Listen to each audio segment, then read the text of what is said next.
We're back, brothers and sisters. You're listening to the National Action Network Saturday Action Rally, coming to you live on WLIV 1190 AM. We're streaming to you across the country on a number of platforms, including Facebook and nationalactionnetwork.net. We're live right here in the House of Justice, 106 West 145th Street. Call somebody.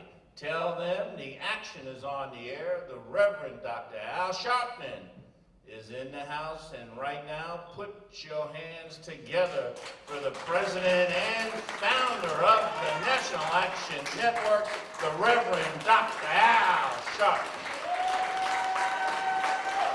No justice, no peace. No justice, no peace. No justice, no peace. No justice, no peace. What do we want? Justice. What do we want? Justice. What do we want? Justice. When do we want it? Now. When do we want it? Now. When do we want it? Now. When do we want it? Now. Throw your fists up and say, I love you. I love you. All right. Certainly we're happy to be here another Saturday morning for the Saturday Action Rallies, and as you that are listening on 1190 WLIB AM in New York, you that are watching on National Action Network FaceTime Live, you know we have limited audience up to 60, and we in the house, so we can do no justice, no peace.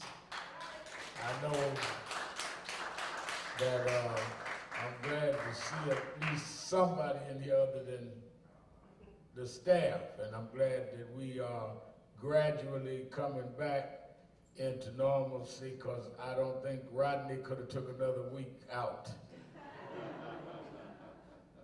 Let me say that we're here giving our Saturday Action Report, another week of action, and we're glad to be in the house to make our report, presided by our presiding officer this morning, Attorney Michael Hardy, and our Minister of Music, Minister Tyrone Richards. And so many of our guests, I'm glad to see from state of Florida, former Congressman Kendrick Meeks with us this morning, and Brother Deveron Gibbons from Amscott Financial, who's already a big supporter of our march on August 28th. He's in with us, and we've had a great week. Wasn't we touched and inspired by Pastor Gilbert Pickett?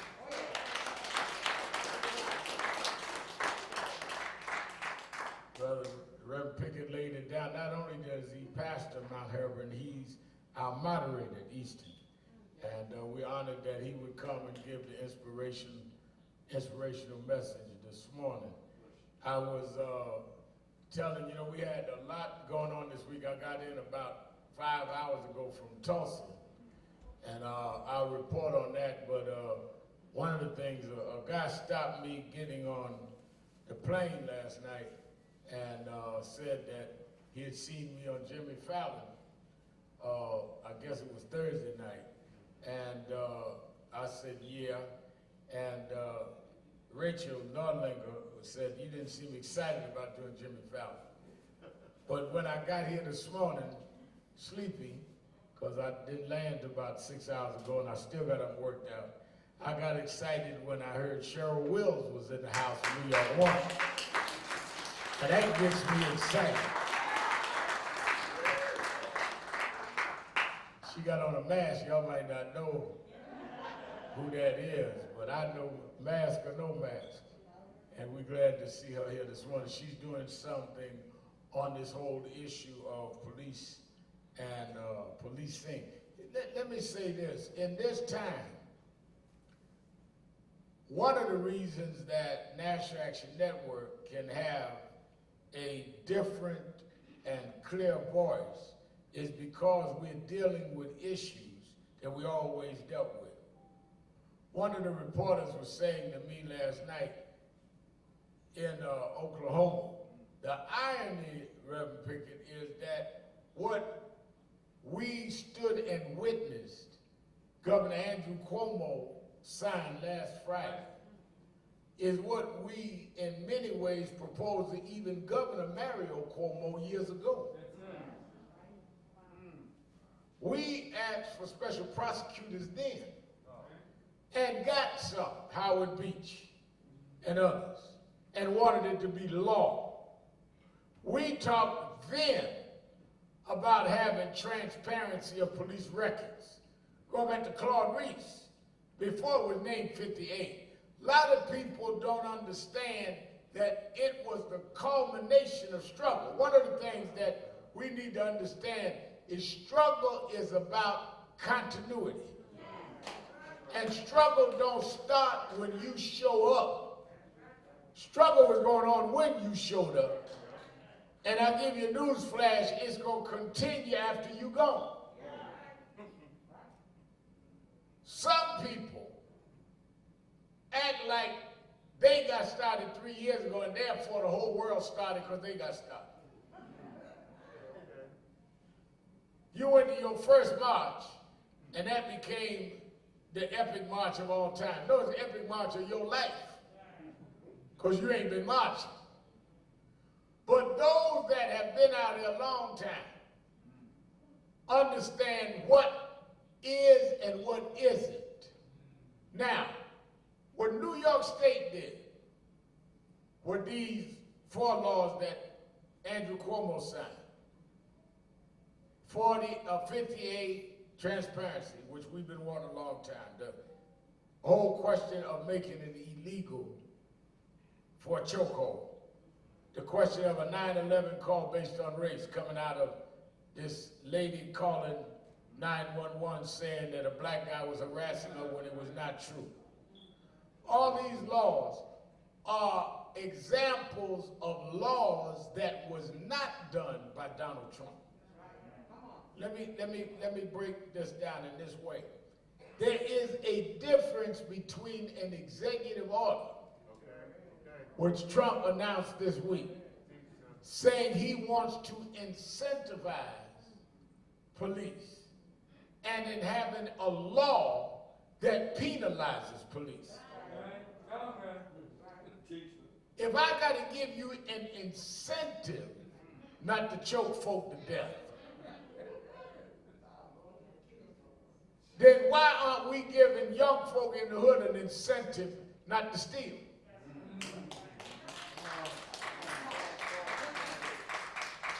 You don't have an incentivized criminal justice system.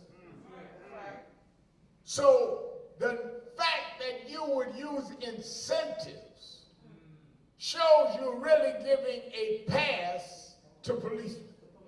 And the issue is criminalizing criminal behavior among police. Otherwise, you're not doing anything.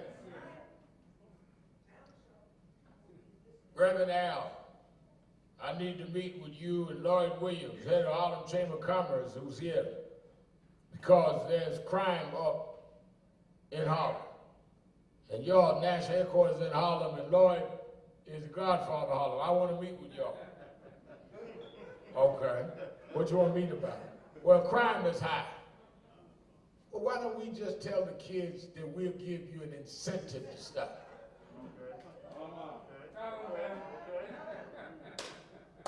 They would act like I lost my mind. Well, that's how I feel. When you are really trying to act like we ought to pay police departments to follow the law. Gwen Carr don't need Staten Island to have an incentive not to choke her son.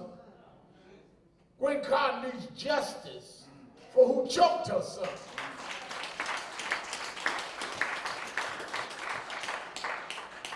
And until you have it on that level, it's going to continue to happen over and over again.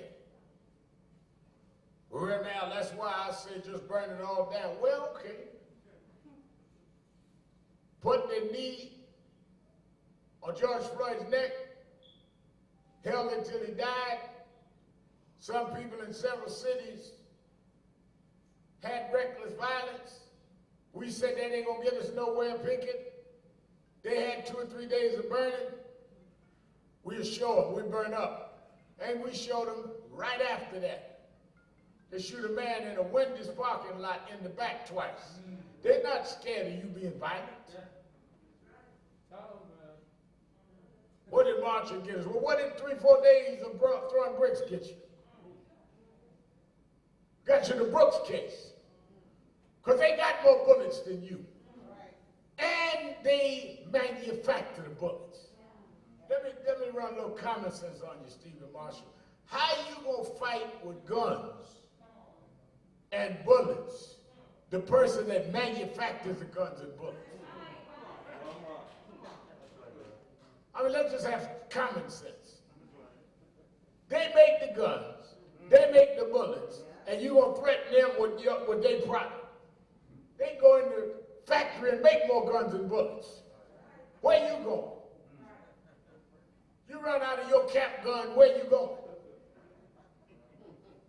So not only am I morally opposed, it doesn't make practical sense. Well, now, I don't know why y'all keep rallying and marching.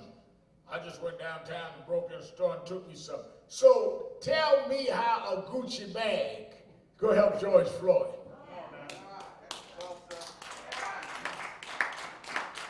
I understand the rage. I understand the anger. But you ain't more angry than the family that you have distracted from them getting justice. They want justice. And the only way to get justice is we need to sharpen these laws. That's all Attorney Hardy and others have been saying here. The problem with them getting away, why do they keep getting away? Because one is the activism has to be consistent. And secondly, you got to change the law. Let me tell you what I'm saying here. The law has allowed police to say that if they are in fear, they can use deadly force, Lord. The law should say, which is in the Justice and Policing Act the Congressional Black Caucus has put up. The law should say that you must prove you had no other option but deadly force. That's a different bar to reach. If you get a prosecutor that goes to court on the present law that says that I feared for my life, therefore I did what I did, the prosecutor has to prove you didn't fear for your life, which is a high bar to reach. Because how do you prove what somebody is afraid of? The law that we're proposing is you got to prove that you had no other option. So that's the difference between police using their imagination as a fear or using their situation. Imagination versus situation. Well, I threw George Floyd to the ground and held him down because I was afraid since he was tall. He was going to do something. Imagination. Situation. He was handcuffed, helpless, body went limp in 6 minutes. Why did you keep doing that when you had the option of picking your knee up and saving his life? That's where you got to bring the law.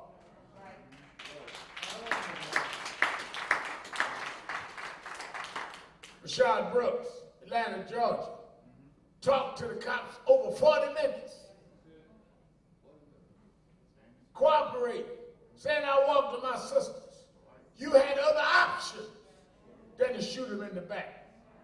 But you can defend yourself saying, I thought, because he had taken a stun gun, he was going to hurt me.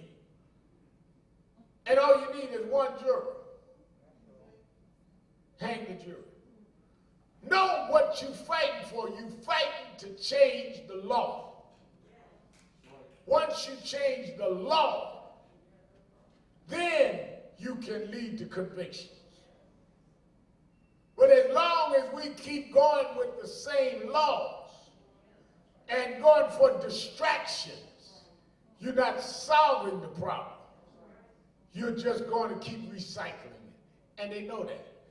Which brings me right back to what is the strategy. The strategy must be changing the law and enforcing the law. And anything that takes away from that strategy is counter to what the movement is about. So then tell me how burning down store on 24th Street changes the law. I'm listening. Change me how you talking trash in Twitter changes the law. Change me, tell me how dealing with a lot of abstract philosophical discussion changes the law. The problem is the law and the prosecution of the law. Reason why the civil rights movement in the 60s was successful is they made law. If all of the drama, Freedom Riders, King going to Birmingham, all of that did not lead to a change of law, it wouldn't have been anything. Yesterday, Juneteenth Day, good place to start. June 19, 1865 was the first Juneteenth.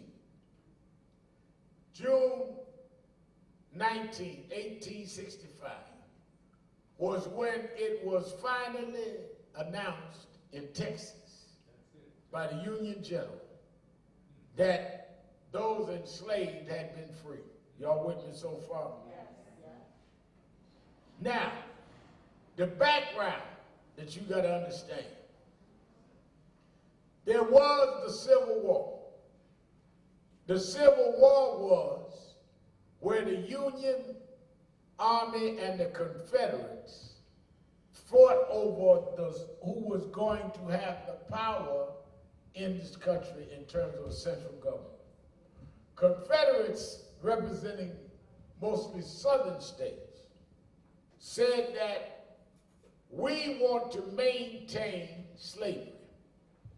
We have the right, and we're going to deal with it state by state, what was the states' rights movement. Why did they want to maintain slavery? Let's welcome, joining us from all over the world, Impact Television.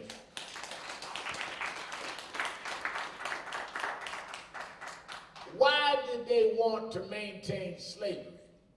They wanted to maintain slavery because the way they made a profit was to have free labor. Understand, this is always about business. If you can build a agricultural business and not have to pay your workers, then most of what you can produce is profit. Those in the North wanted to break the agricultural empires in the South because they wanted to deal with tariffs and other trade that they had that they in the South was interfering with. So both were with different economic interests. The war wasn't about you. You were the ball they were bouncing in the middle of their war. They did not fight the Confederate for black folk. They fought over conflicting economic interests. So you run around talking about, oh, they come and freed me. No, you were a consequential side effect. They came to impact the northern interest. As they went to war, they went to Lincoln and said, Lincoln, you need to free some of the blacks. In the the Confederate States so they can join the Union Army and help defeat the Confederates. Y'all with me? Lincoln said no. Lincoln himself believed in the inferiority of black folks. We had been enslaved for over 200 years. That's why I said last night when I joined the Crutcher family in Tulsa, Oklahoma, Trump is there tonight. I'm going to get to that in a minute. I want to know when they're having this MAGA rally, Make America Great. I want to know, Reverend Pickett, what date was America great for everybody?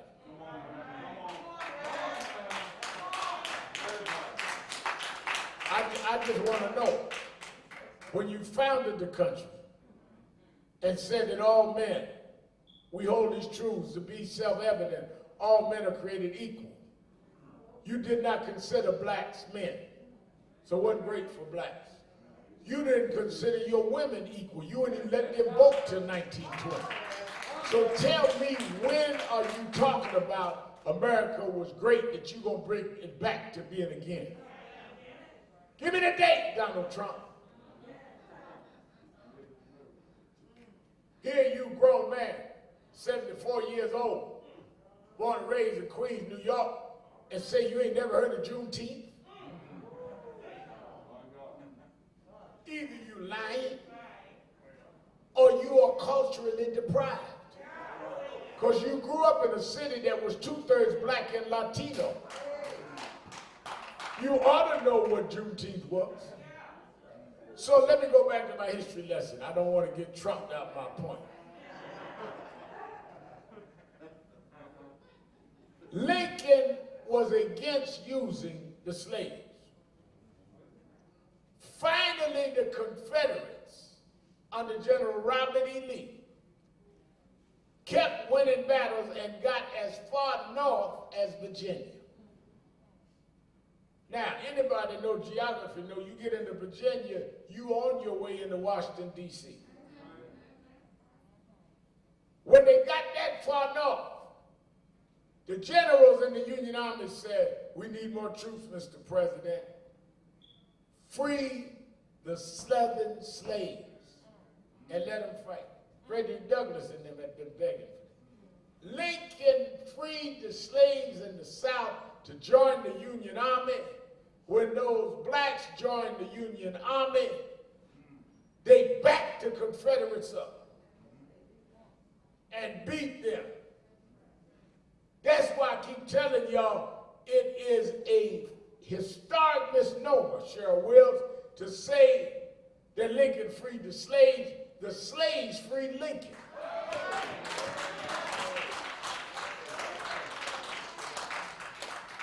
If they had not joined the Union Army, Stonewall Jackson would have been the president of the United States.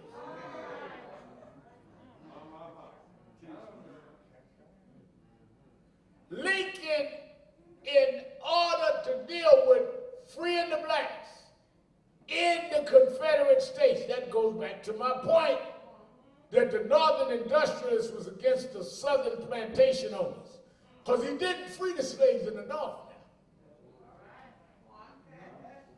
Kendrick, they don't deal with that. He freed the slaves in the Confederate States. He didn't free the blacks up north. You New York Negroes didn't get free.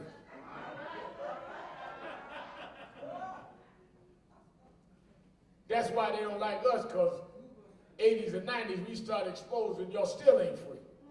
It's just that y'all got some manicured pinstripe suit wearing masters.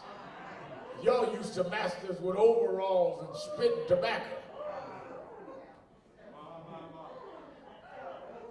But we got some manicured, massage down suntan masters up north.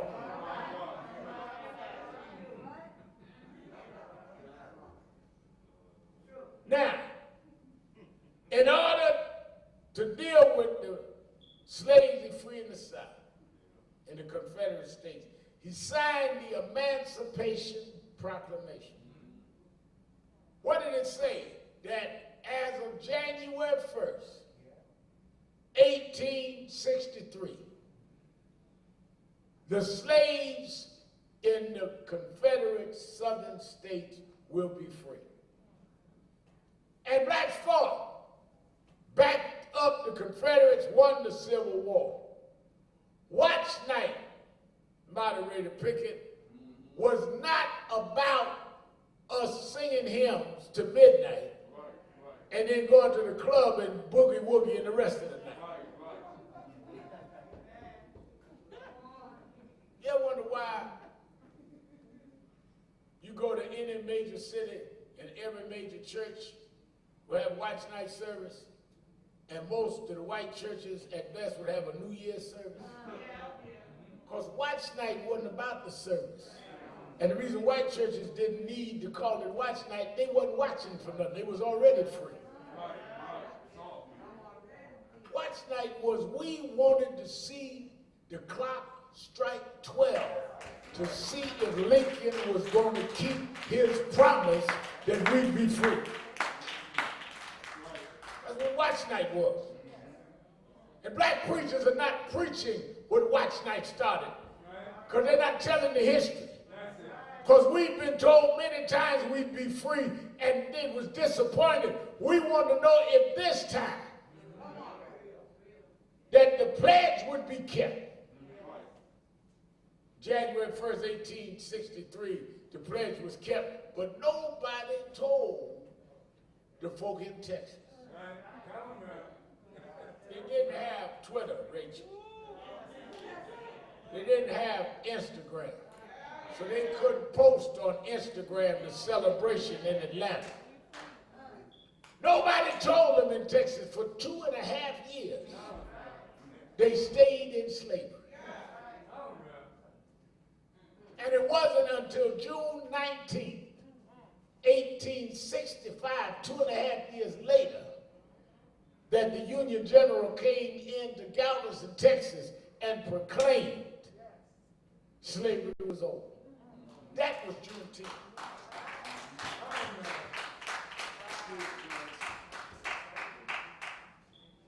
Now, when Senator Kamala Harris and Senator Cory Booker and others proposed yesterday that Juneteenth be a federal holiday, the reason I support it is that America ought to celebrate that day, not for the slaves alone, but it's the first time in American history that there was not legal slavery on the continent that we call, or on the country we call the United States. You'll be celebrating for your becoming a decent republic. Until then, there was slavery, legal slavery, in the United States. Now, that's why when you deal with the Emancipation Proclamation and the release of the slaves under that in every state in the South but Texas, that is why when they had the March on Washington, Deveron, in '63, that's why they went to Lincoln's Memorial. I wonder why Gwen Carter didn't go to Washington's monument. He was the father of the country's first president. Wonder why they didn't go to Jefferson's monument. He was one of the architects of Bill of Rights. Wonder why, no, why did they go to Lincoln? Because Lincoln was the one that signed the promise. And if you read Dr. King's speech, rather than just listen to the clip at the end they put on television, I Have a Dream was his climax. I Have a Dream was, for preachers know, was his close. That wasn't the content of his message. If you read the speech, he said, President Lincoln, you promised. And that's what he's talking about. America gave the Negro a check that is bounced in the Bank of Justice. He went to Lincoln because that's where the promise was made. That's why on August 28, 2020, 57 years later, we're going back to Lincoln to talk about, as Dr. King stood here talking about a dream. The promise is still not fulfilled. Mr. Lincoln, we want you to know they're shooting black men in the back in a Wendy's driveway. Mr. Lincoln, the promise has not been fulfilled. They put their knee on our necks with handcuffs on our backs. The promise ain't fulfilled.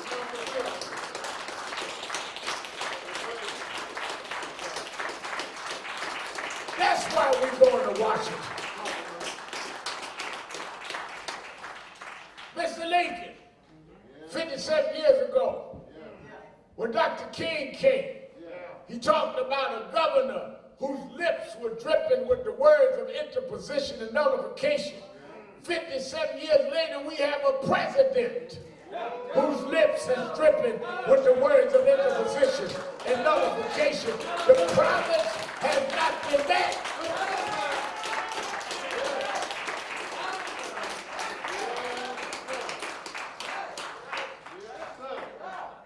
That's why everybody watching me or listening to me ought to call right now and sign up for the march. Because we got promises to collect.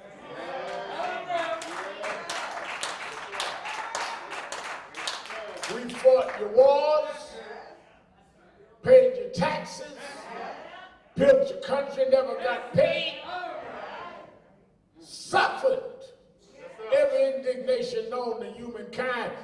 We on our way to Washington. Talk about a promise. Call 1-877-626-4651, 1-877-626-4651, or go to www.nationalactionnetwork.net, sign up for the march, and send some contribution to help with it. The battle that brought us there into 1865, that we commemorated yesterday, it was appropriate that people raised the issue of racial justice to show that the struggle is not over. That's why we went to Tulsa, where Terrence Crutcher was shot and killed by a white female policeman. They indicted her, named Betty Shelby, put her on trial, she was acquitted. She now works again in law enforcement in the next county. That's why the law that I'm talking about has to be that once you have these kind of grievances filed against you, you can't work in law enforcement no more. No way. That's why folk saying, Remal, why are we going to Washington? Because you need federal law. Because if you go by state, all you got to do is jump the state line and you can keep working. You can jump the state line and it's a whole, no, we need state law because states and cities and municipalities control policing. But then we need federal law that overrides them being able to violate our rights. You need both hands. That's why it always bothers me when we get these little petty arguments. Well, I don't know why they're going national, we ought to go state. I don't know why they're going state, we ought to go national. When we need both. Supreme Court ruled against them stopping DACA. They ain't arguing about that. It's just some know-it-all Negroes always arguing about something. We got 58 done. No, we did it. No, we did it. No, we did it.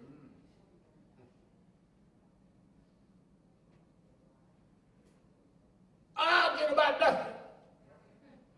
Taking credit for being oppressed.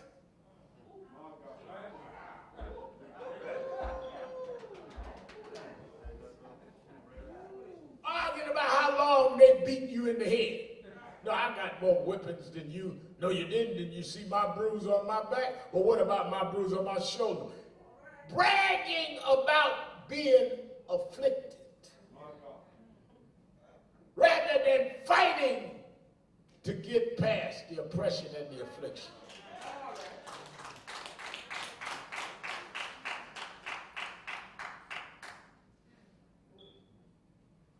I called the biggest rally. Well, what did we get? If we didn't get nothing, don't brag about calling it.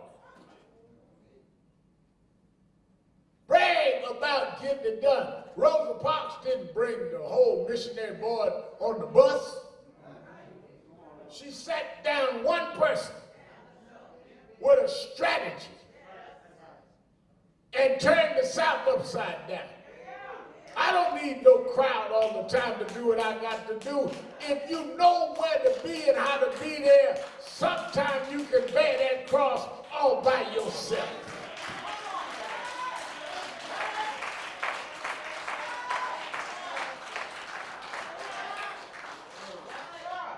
And sometimes, if you be that spark, you can wake up the masses. This ain't last outpouring.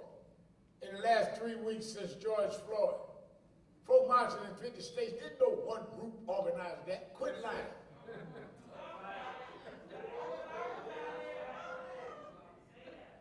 We're the leaders. You are not the leaders of that. There were folk everywhere that just got mad. That's it.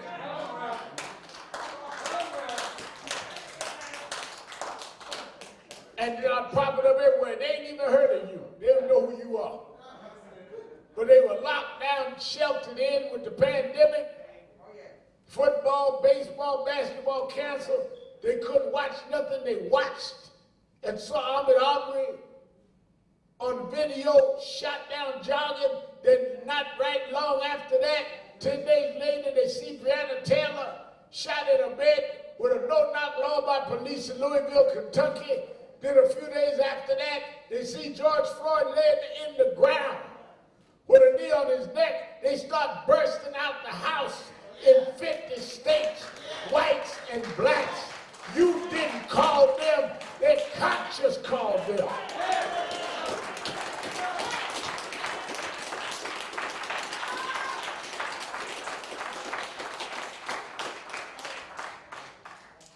I'm the leader. No, you're not. You can't be the leader if you organize them and bring them towards something concrete. But quit ego tripping and clickbaiting on social media, trying to run up your numbers rather than change these laws. You're going to miss your shot in history because you're too small to be big.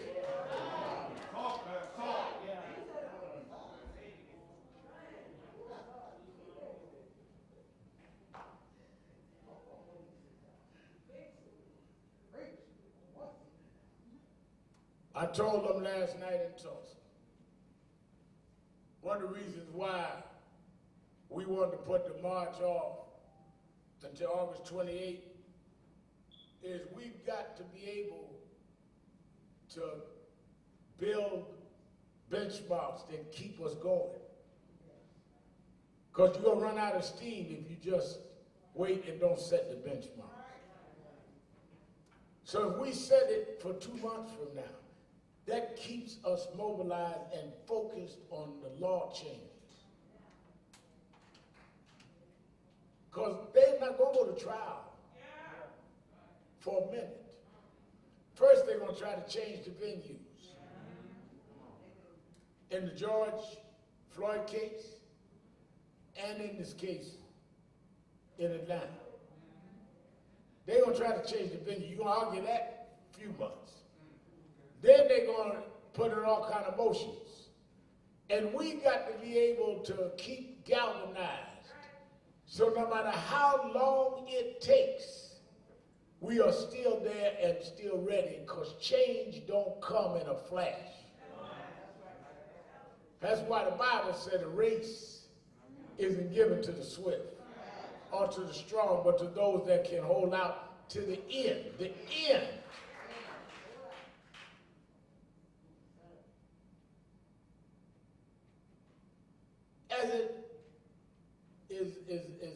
deaths happened picking. I went to the office the other morning and said to Attorney Hardy, our national march is the 28th of August. Y'all know what happens 2 days before our March 26th?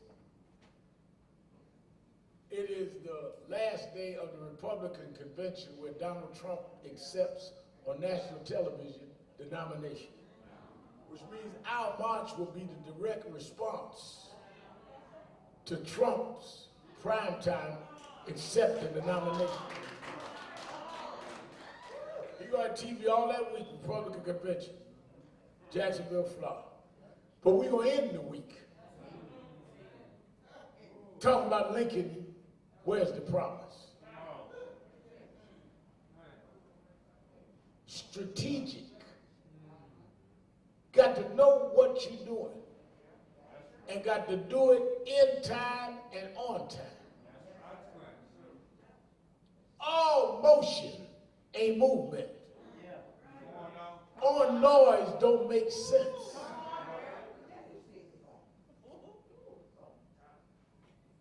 Then between noise and music is somebody organizing the instruments to make music. You just making noise. You go down to Apollo when it's open and get up there and everybody just blowing their instrument and nobody has synchronized that into some form of music. You just got noise. Don't nobody want to hear that.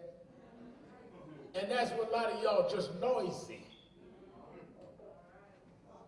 A lot of the staff come to me all the time talking about somebody's noise. Reverend, you hear this noise? What do it mean? Yeah, but it got everybody's attention because it's noisy. Noise to get everybody's attention. But where's it going? My grandson make noise. But he can't write paragraphs yet. He just holler to make noise. And if all they want to do is shut you up, they give you what we give my grandson, a pacifier.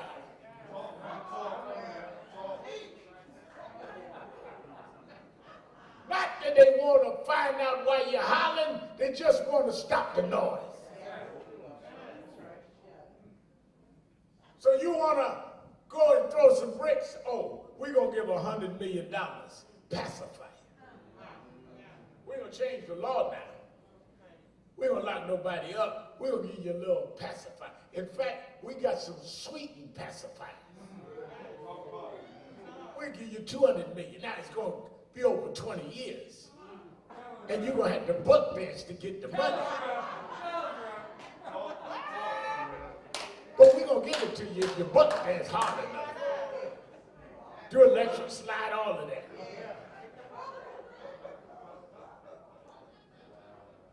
But I'm going to dangle it. Come on, electric slide, do it. Come on, do the steps to get my money. Because I'm really just trying to stop the noise. That's why they make kiddie games. Got computerized games now. So the kids is looking at the computer to shut up. And they shut you up to shut us down. That's why you got to have a strategy and direction. That was the difference between Dr. King and that movement and the noisemakers. Well, I ain't into all of this. Dr. King and them talk about civil rights. I don't like white folks. Like they care who you like. Just public ignorance. At least be private with your ignorance. I mean, you cussing out people because they're white. Do you really think that matters to them? You really think that hurt their feelings?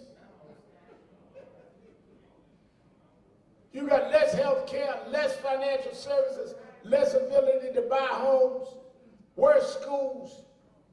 And you think cussing them out hurt their feelings when they have institutionalized discrimination against you?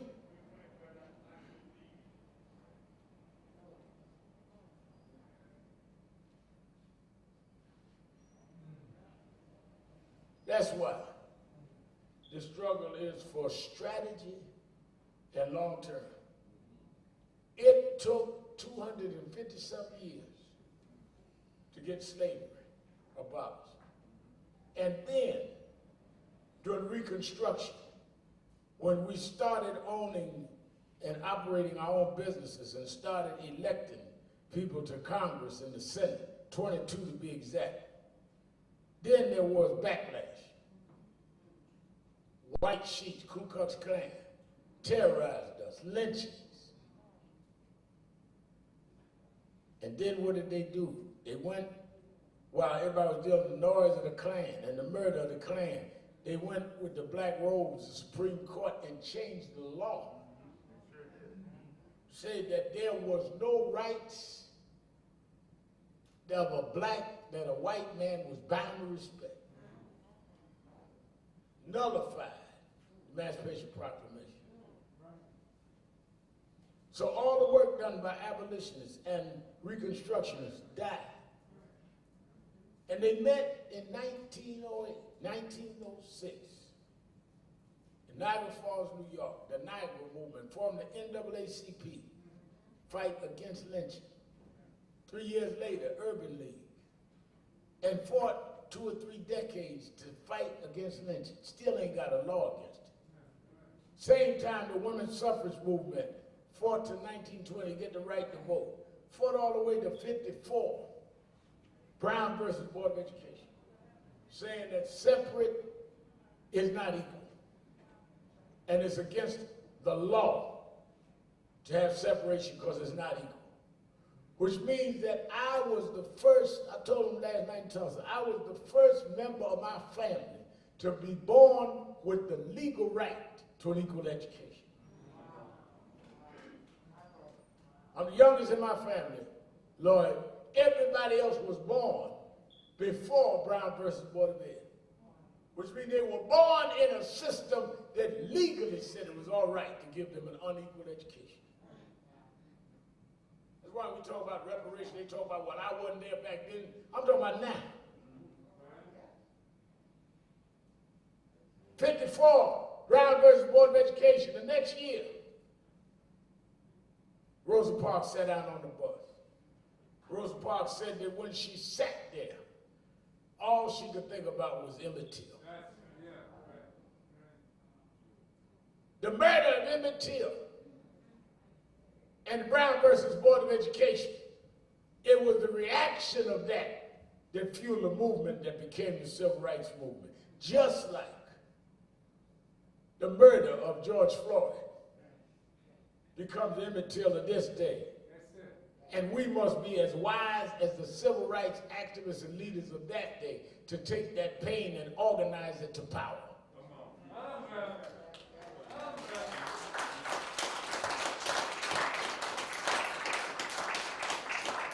They couldn't bring Till back, and we can't bring George back, but they used the outrage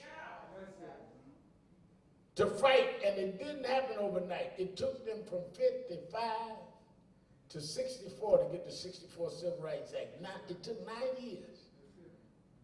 It took freedom riders getting beat. It took people in the South getting mowed down. It took all kind of jailings, Dr. King. 9 years, they never stopped, and they got the Civil Rights Act.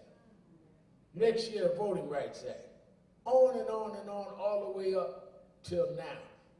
This movement will not bear fruit if you have a bunch of sprinters.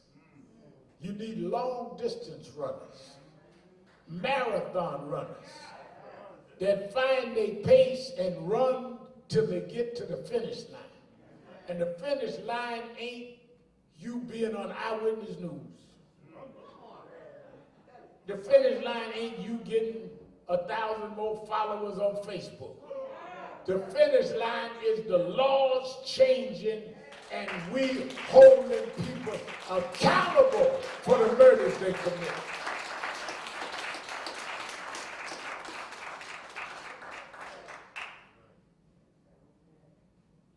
That's why it is serious times taking serious people.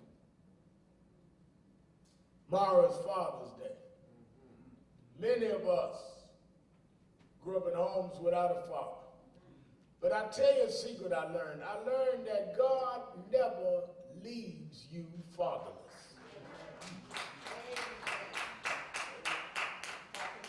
What do you mean by that, Reverend Al? I grew up in a single-parent home, but there always are other fathers that God will put in your life. There'll always be those that will be the ones to fill the gap missing in your life. Sometimes they may put a filling in a gap that your father couldn't have filled if he was there. That's why the old folk used to say, God know what he's doing, I don't question God. My father lived out 9 to 10 years old. But God put a Reverend William Jones in my life, and a Reverend Jesse Jackson, and a James Brown. And by me growing up, emulating them, I did things that I might never have done, just looking up to my father. That's why in the Bible it deals with the continuity of men and women that paved the way, and every prophet refers to them. Because it ain't no prophet that does not extol the prophetic tradition before him.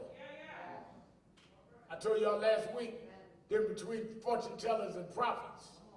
As prophets come in the tradition of prophecy to speak the power. Fortune tellers just tell you some stuff you need to know now.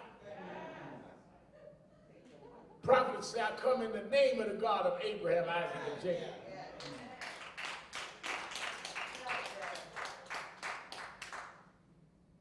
Fortune teller got you looking at the little Ouija board. Telling you, oh, I see something here. I think your husband's fooled around. He been coming home 3 in the morning drunk with lipstick on his collar. You don't need nobody to tell you that. You be able to, oh, I was thinking something. I just didn't know. You knew. You just didn't want to admit it. You knew it wasn't your lipstick.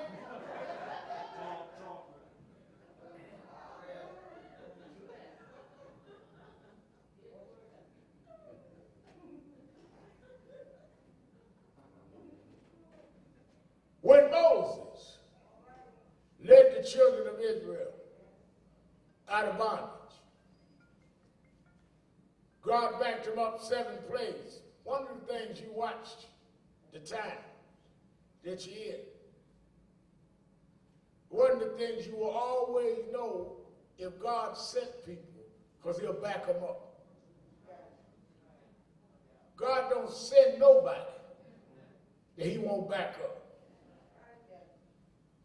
Moses didn't want to go. Moses said every reason he shouldn't go. When he went up on the mountain and saw the fiery bush, the burning bush, consumed with fire that wouldn't burn.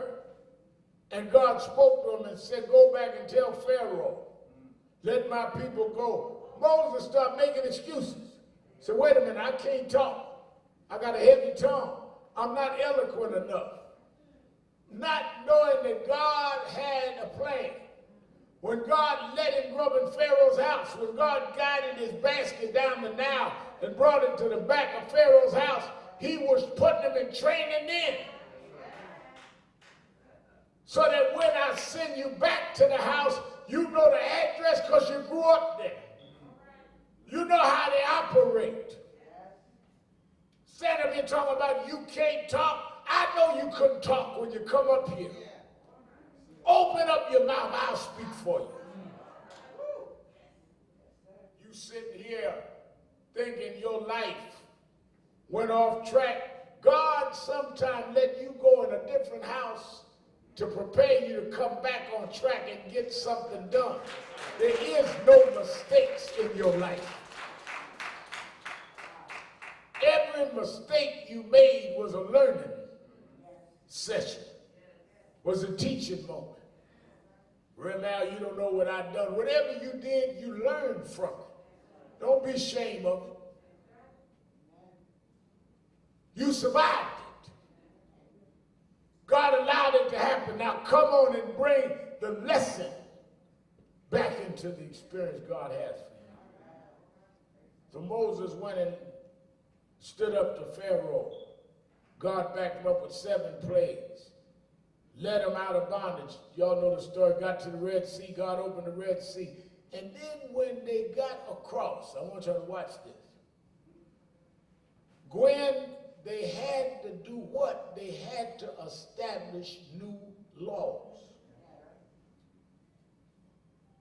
I'm going up on the mountain to get the laws that will govern us as free people.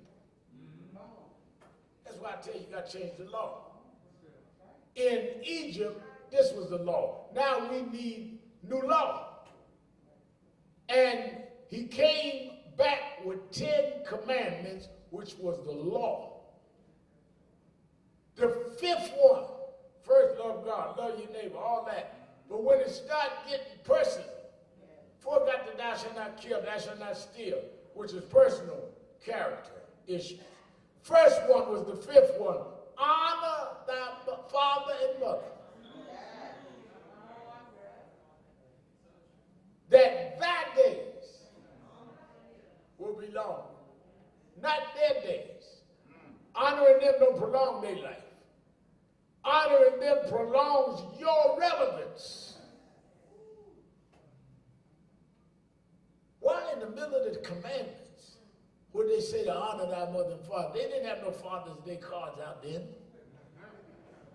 They didn't have neckties to buy your daddy that don't even wear them.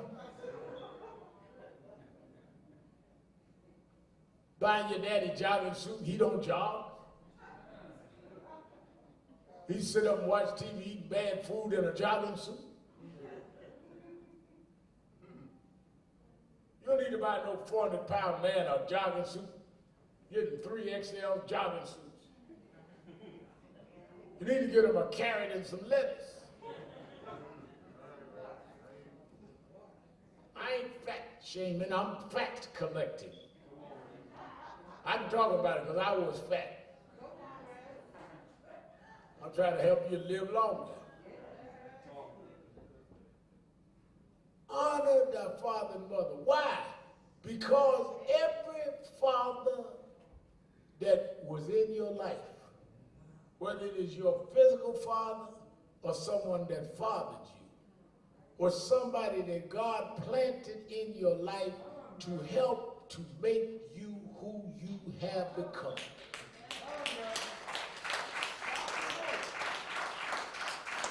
There is nobody in your life that fathered you that is there by accident. Think about it. There is no reason you should have known some of the people you got to know.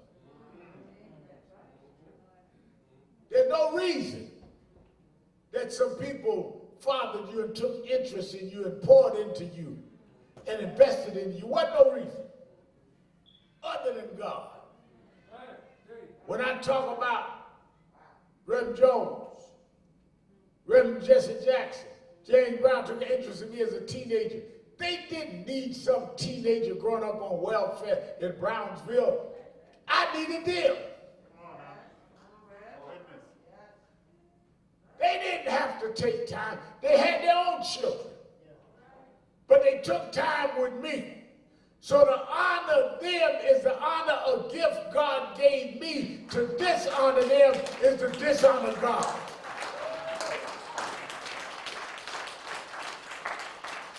You want to know somebody worthless and ingrate is somebody that accepts the investment of other people's father in them and act like they owe it to them.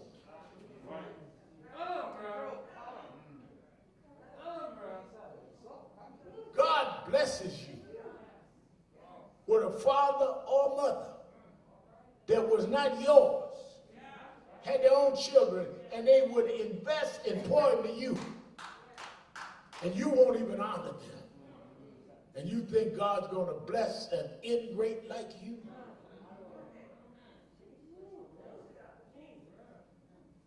You may hurt their feelings, but you have sinned against God. And somewhere I read that a man sows, he shall also reap. You're going to pay for that. Because God rearranged somebody's life to help your life. And you went out ego tripping rather than blessing to God and thanking to God by honoring that Father. That's what you ought to do tomorrow. Is you need to sit down and have a meeting with yourself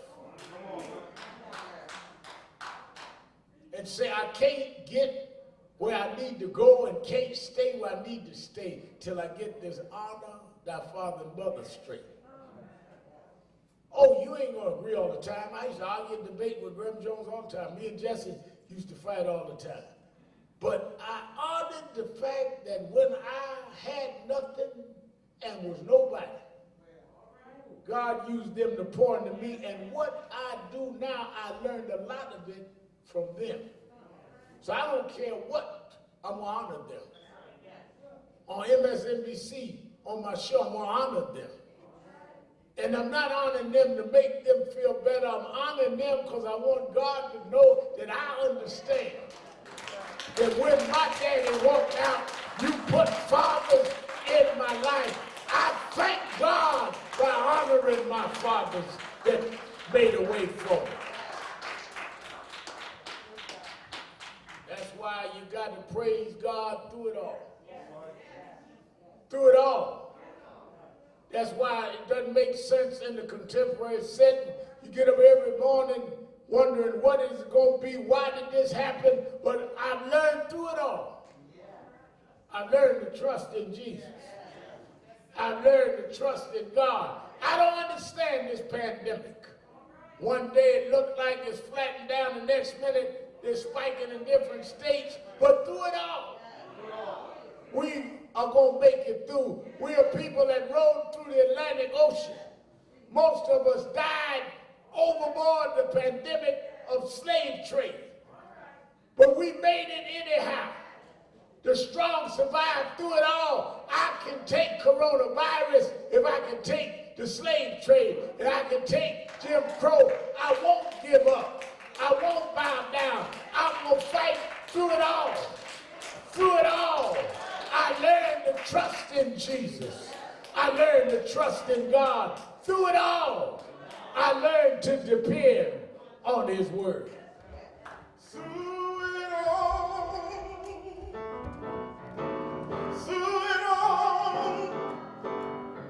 I've learned to trust in Jesus. I've learned to trust in God. Oh, through it all,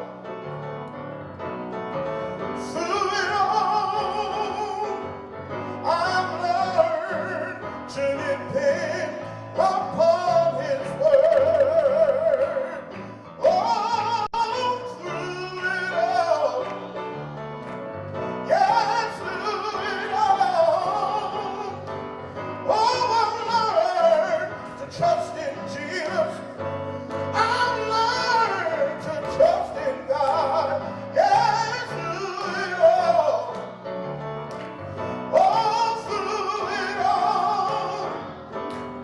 I've learned to depend upon His word. Yes, through it all. Oh, through it all. I've learned to trust in Jesus. I've learned to trust in God. Oh, through it all. Through it all.